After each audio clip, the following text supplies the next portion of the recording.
Zimbabwe, des centaines de médecins ont entamé une grève. Ils exigent que leur salaire soit calculé en fonction de la valeur du dollar américain afin d'enrayer la baisse vertigineuse de leur pouvoir d'achat. En Afrique du Sud, le président Cyril Ramaphosa a condamné dans les termes les plus forts les violences xénophobes qui secouent le pays. Le président nigérian Muhammadu Buhari s'est également dit très inquiet.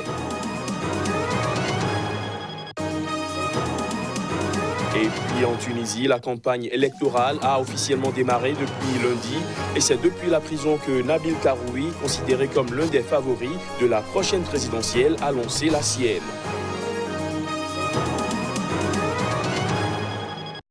Voilà pour les titres. Bonsoir à tous.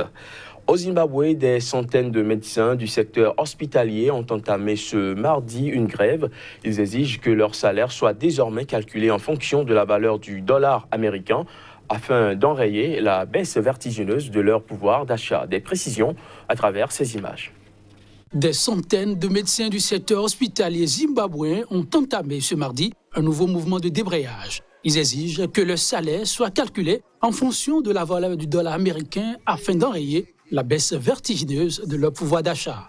En effet, le nouveau dollar zimbabwéen rétabli en juin dernier ne cesse de dégringoler face au dollar américain. Selon le président du syndicat des médecins, le salaire mensuel moyen de jeunes médecins versé en devise locale ne dépasse pas désormais l'équivalent de 100 $ américains. Les médecins disent n'avoir plus d'argent pour le transport, pour la nourriture et pour payer l'école de leurs enfants. Les discussions engagées avec le gouvernement n'ont abouti à aucune solution solide, a déploré le responsable syndical. Les médecins du service public hospitalier au bord de la faillite, comme la totalité des services publics du pays, s'étaient déjà mis en grève à la fin de l'année dernière pour obtenir une hausse des salaires et de meilleures conditions de travail, mais sans résultat. Le Zimbabwe, faut-il le rappeler, a sombré il y a près de 20 ans dans une crise économique et financière sans précédent.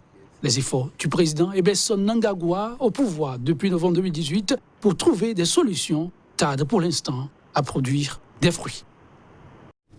En Afrique du Sud, le président Cyril Ramaphosa a condamné ce mardi les violences xénophobes qui secouent le pays depuis dimanche soir, les jugeant totalement inacceptables.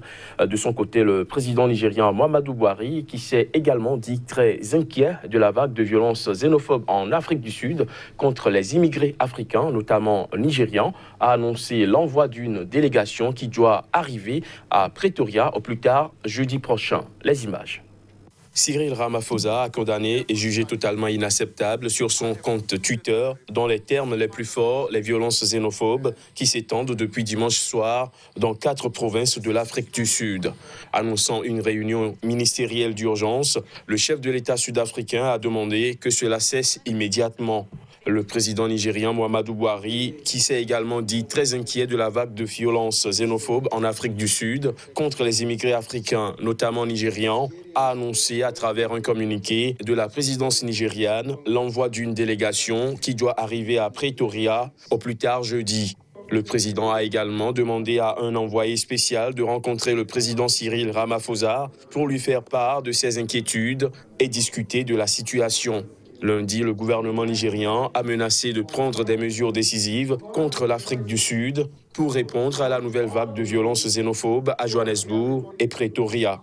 Cette nouvelle vague de violence et de pillage visant des étrangers a éclaté en Afrique du Sud ce week-end, notamment à Johannesburg et à Pretoria. Des dizaines de magasins ont été pillés. Les autorités ont fait état du meurtre d'un civil dans des circonstances qui restent à éclaircir. Ce mardi, la police a tiré des balles en caoutchouc à Johannesburg pour tenter de prévenir de nouveaux pillages. En Tunisie, la campagne électorale a officiellement démarré depuis hier lundi et c'est depuis la prison que Nabil Karoui, considéré comme l'un des favoris de la prochaine présidentielle, a lancé la sienne. Voici les images. Le mania des médias et candidat à la présidentielle anticipée en Tunisie, Nabil Karoui, qui est emprisonné depuis le 23 août dernier, a lancé sa campagne présidentielle avec une lettre écrite depuis sa prison où il exhorte les Tunisiens à aller voter afin de rendre la Tunisie au peuple. C'était lors d'un meeting à Gafsa. Je suis aujourd'hui en prison, mais je suis avec vous. Je suis votre fils, je suis votre frère, je suis votre père, je suis des vôtres. Les autorités m'ont mis en prison de manière injuste parce que j'étais à vos côtés, parce que je vous ai défendu, parce que j'ai dit que j'allais casser le système.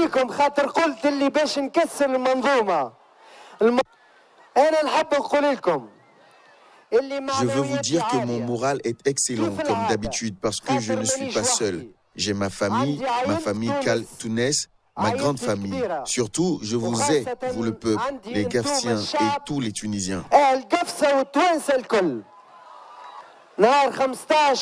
Le 15 septembre, jour du premier tour des présidentielles, allez voter.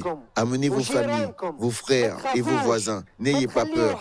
Ne laissez personne vous mentir. Le 15 septembre, nous allons faire la révolution des urnes. Une révolution pacifique, une révolution civilisée pour rendre la Tunisie au peuple. Aujourd'hui, je ne voulais pas des feux d'artifice. Mais ce n'est pas grave, nous allons faire la fête, mais il y a un peu de tristesse, car je ne suis pas à ma place ici. C'est la place de Nabil Karoui. Il n'est pas présent avec nous aujourd'hui, mais il est présent dans tous les cœurs. Selon les avocats de Nabil Karoui, emprisonné pour évasion fiscale et blanchiment d'argent, il ne sortira pas de prison avant le premier tour de la présidentielle le 15 septembre prochain. Et pour cause, la justice maintient sa décision de le garder en prison. En Guinée-Bissau, la police a annoncé avoir saisi plus de 1,8 tonnes de cocaïne, un colis en provenance de Colombie. La drogue dissimulée dans des sacs de farine avait été débarquée dans le port de Cayo. Reportage. Plus de 1800 kg de cocaïne ont été saisis par la police judiciaire bissau-guinéenne ce lundi soir dans la région de Kanchungo, à 120 km de la capitale Bissau. C'est la plus grande quantité saisie dans l'histoire du pays. La saisie de cette importante quantité a été faite aujourd'hui suite à l'opération déclenchée il y a 2 semaines, opération Navara, qui visait le nord du pays, où il y avait le soupçon de débarquement d'une importante quantité de stupes. Donc, les agents de l'unité de la lutte contre le stup de la police judiciaire ont réussi à récupérer cette importante quantité. C'est la plus grande quantité saisie dans l'histoire du pays. On parle de 1800 et quelques kilos, disons plus qu'1,5 tonne qui a été saisie. Et aussi, on a pu démanteler partiellement un important réseau. En ce moment, on a pu arrêter déjà 3 Colombiens, un Malien et 4 Bissau-Guinéens. C'est trop, mais ce qui est très important, disons, c'est l'engagement du pays pour combattre ce phénomène. 8 suspects, 3 Colombiens, 4 Bissau-Guinéens et un Malien ont été arrêtés à la suite de cette saisie qui s'est opérée en 2 temps dans 2 localités proches de la côte nord du pays, à quelques 120 km de la capitale. En bref, au Cameroun, le leader des séparatistes anglophones Julius Ayok-Tabé et 9 de ses partisans ont décidé de faire appel de leur récente condamnation à la prison à vie par le tribunal militaire de Yaoundé. Leurs avocats disent avoir notifié à la cour d'appel du centre à Yaoundé la décision de leur client de faire appel du jugement les condamnant à vie. Cette condamnation a été jugée expéditive par l'ONG Human Rights Watch qui accuse le tribunal militaire d'avoir rendu un verdict sans donner aux accusés une occasion véritable de se défendre. La condamnation à vie de Julius Ayok-Tabé et ses 9 partisans avait été également assortie d'une condamnation à payer 262 milliards de francs CFA d'amende.